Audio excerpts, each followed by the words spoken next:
ప్రభుత్వాలు మారినా పాలకులు మారినా తమ గ్రామ రోడ్డు దుస్థితి మాత్రం మారడం లేదంటూ కాసలాబాద్ గ్రామస్తులు ఆగ్రహం వ్యక్తం చేశారు. పార్టీలకు అతీతంగా ఏకమై సిద్దిపేట రామాయంపేట హైవేపై బైఠాయించి ధర్నా రాస్తారోకో నిర్వహించారు. తమ గ్రామ రోడ్డుకు వెంటనే మరమ్మతులు చేపట్టాలని డిమాండ్ చేశారు.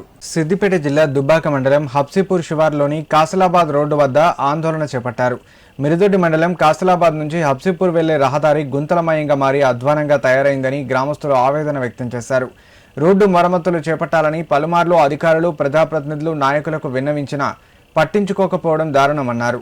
రోడ్డుపై పెద్ద ఎత్తున గుంతలు ఏర్పడడంతో రాత్రివేళ ప్రయాణాలు ప్రమాదకరంగా మారాయని, ఈ రోడ్డు కారణంగా ఓ విద్యార్థి మృతి చెందిన ఘటన కూడా చోటు చేసుకుందని గ్రామస్తులు తెలిపారు. దాదాపు గంట పాటు హైవేపై బైఠాయించిన గ్రామస్తులు జిల్లా ఇన్ఛార్జ్ మంత్రి, ఎమ్మెల్యే, ఎంపీకి వ్యతిరేకంగా నినాదాలు చేశారు. రాస్తారోకో కారణంగా హైవేపై కిలోమీటర్ల మేర వాహనాలు నిలిచిపోయి ట్రాఫిక్ తీవ్ర అంతరాయం ఏర్పడింది. ఈ సందర్భంగా గ్రామస్తులు మాట్లాడుతూ ఎన్నికల సమయంలో ఓట్ల కోసం గ్రామాలకు వచ్చే నాయకులు తమ సమస్యలు పరిష్కరించడంలో మాత్రం నిర్లక్ష్యం చేస్తున్నారని మండిపడ్డారు. ఇప్పటికైనా ప్రభుత్వం, ప్రజాప్రతినిధులు, స్థానిక నాయకులు స్పందించి రోడ్డుకు తక్షణమే మరమ్మతులు చేయించాలని డిమాండ్ చేశారు. ఇప్పటికైనా ప్రభుత్వం, ప్రజాప్రతినిధులు, స్థానిక నాయకులు స్పందించి రోడ్డుకు తక్షణమే మరమ్మతులు చేపట్టాలని డిమాండ్ చేశారు. లేని పక్షంలో ఆందోళనను మరింత ఉధృతం చేస్తామని హెచ్చరించారు. కాగా సమాచారం అందుకున్న పోలీసులు అక్కడకు చేరుకుని గ్రామస్తులతో మాట్లాడి ఆందోళన విరమింపజేశారు. ఈ కార్యక్రమంలో కాసలాబాద్ గ్రామ యువకులు, గ్రామస్తులు, వివిధ పార్టీల నాయకులు పాల్గొన్నారు.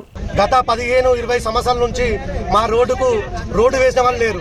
ఓన్లీ ఎలక్షన్స్ అప్పుడు వస్తున్నారు, ఓట్లు అడుగుతారు, వెళ్ళిపోతారు. కానీ నిర్లక్ష్యము ఎక్కడుందో మాకు తెలియట్లేదు. అంటే మా నిర్లక్ష్యమా, మేము ఓట్లు వేయడం నిర్లక్ష్యమా, లేక ప్రజాప్రతినిధులు మమ్మల్ని ఓట్లుగా వాడుకుంటారో మాకు అర్థమైతే లేదు. పార్టీలకు అతీతంగా ఈ రోజు మేము పెద్ద ఎత్తున ధర్నా కార్యక్రమం మొదలుపెట్టాము. ఇది ఇప్పటితో కాకుండా ఒకవేళ మాకు ఈ రోజు రోడ్డు కోసము పూర్తిగా మంజూరు అవుతుందని చెప్పి పనులు స్టార్ట్ చేసే వరకు ఈ ఉద్యమం కొనసాగిస్తూనే ఉంటాము. ఇప్పటితో ఇది ఆగిపోదన్న, కంటిన్యూ చేస్తూనే ఉంటాము. ఇంకా నెక్స్ట్ కూడా ఇది ఒకటే కాకుండా మేము పిఆర్ ఆఫీస్ ముట్టడి అయినా కానీ కలెక్టర్ ఆఫీస్ కూడా వెళ్ళడానికి అందరం సిద్ధంగా ఉన్నాం. ఒక కార్యాచరణతో ముందుకెళ్లి రోడ్డు సాధించే వరకు పోరాడదామని మా గ్రామస్తుల తరఫున ప్రత్యేకంగా తెలియజేస్తున్నామన్న. ఒక ఇంటర్ విద్యార్థి అన్న, రోడ్డు ఉన్నది మొత్తం అడవి ప్రాంతము.